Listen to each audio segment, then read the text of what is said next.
Agora nós vamos falar aqui dos adrenérgicos, que são substâncias que possuem efeitos semelhantes ao simpático.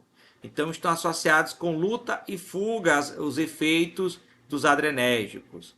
Essas substâncias elas são classificadas em catecolaminas, que para terem essa denominação, elas têm essa estrutura, que é esse anel aromático, com duas hidroxilas na posição órtho, que configura esse grupo que a gente chama de catecol.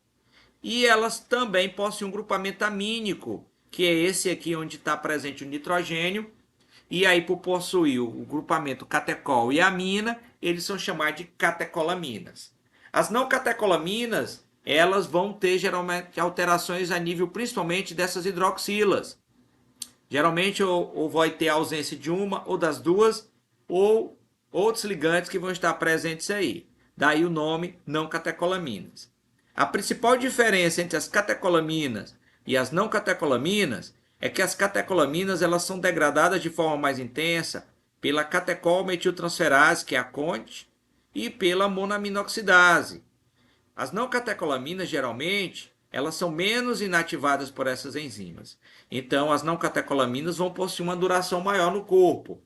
Outra diferença é que as catecolaminas, devido à presença desses oxigênios a mais, elas geralmente possuem uma polaridade maior e, dessa forma, elas são menos absorvidas por via oral, diferentemente das não catecolaminas, que geralmente são mais lipossolúveis e possuem geralmente absorção por via oral.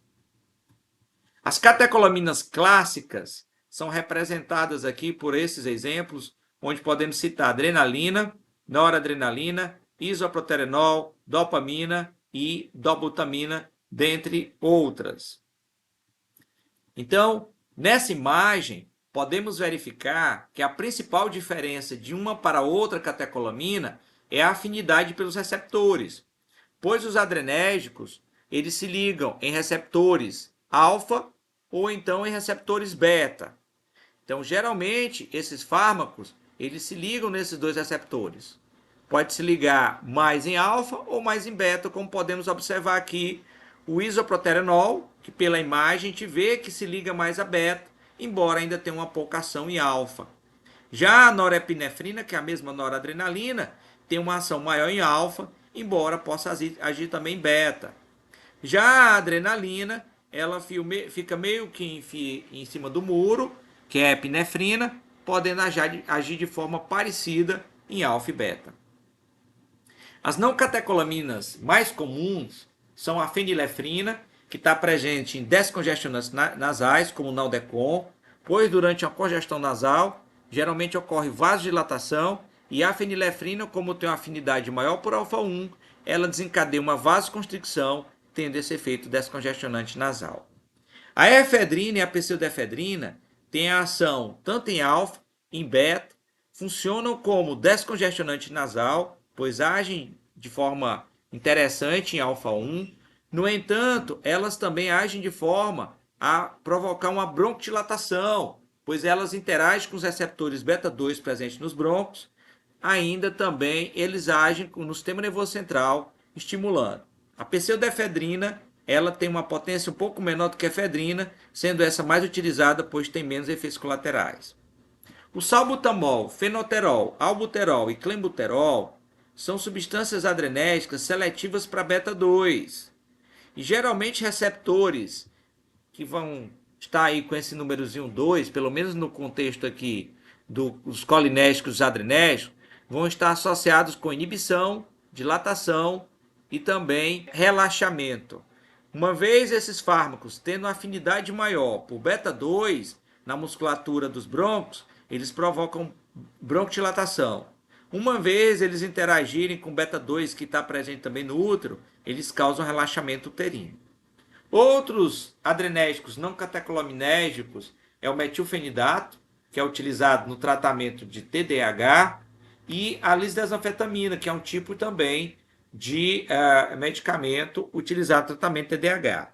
O metilfenidato ele é conhecido popularmente, eu digo popularmente, ou seja, o nome comercial, com Ritalina, tem também o Concerta, e a lisdesanfetamina, conhecida também com o nome de Venvanse. São substâncias que aumentam os níveis de noradrenalina, provocando aí uma melhora aí na atenção, no foco, em pacientes que têm TDAH, que no caso geralmente tem uma menor diminuição de noradrenalina e de dopamina no córtex pré-frontal dorsolateral.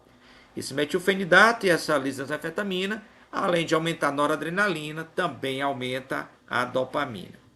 Algumas aplicações dos adrenérgicos é o uso em caso de choque anafilático, pois quando um paciente tem choque anafilático, geralmente libera a histamina, que é uma substância vasodilatadora que vai desencadear uma hipotensão. Também essa histamina provoca uma constricção dos brônquios, provocando aí asfixia. Essa hipotensão é tão severa que o paciente pode entrar em choque. Então, uma das medicações que seria de escolha é a adrenalina, onde podemos mostrar aqui na imagem o uso dela através de uma caneta. E essa caneta de adrenalina vai aí provocar uma vasoconstricção, aumentar a pressão, provocar aí uma broncodilatação e provocar esse relaxamento aí das vias aéreas, favorecendo essa melhoria na respiração. Das vias aéreas já sabemos que tem um beta 2 e ao agir em beta 2 provoca essa broncodilatação. E nos vasos, ao interagir com alfa 1, provoca uma vasoconstricção, o que aumenta a resistência vascular periférica e aumenta a pressão. Aqui tem alguns medicamentos que possuem descongestionantes nasais. Podemos observar aqui no Tilenol, que tem a pseudoefedrina, Tilenol Sinus. No Allegra D, que tem aqui a pseudoefedrina. E no Naldecon, que tem a fenilefrina, todos vasoconstrictores, portanto, descongestionantes nasais.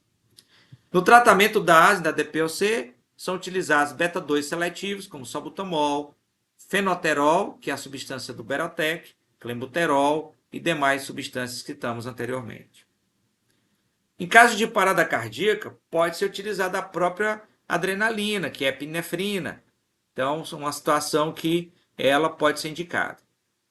No tratamento da insuficiência cardíaca, a dobutamina, como ela é mais seletiva para beta-1, ela pode ser também uma opção. Lembrando que na insuficiência cardíaca ocorre a diminuição da força do coração e por ele estar inotrópico negativo, a dobutamina vai dar aí esse estímulo necessário para que dê aí uma melhorada no quadro clínico do paciente. Embora, geralmente no tratamento da ICC, nós vamos ter outros medicamentos utilizados com mais frequência.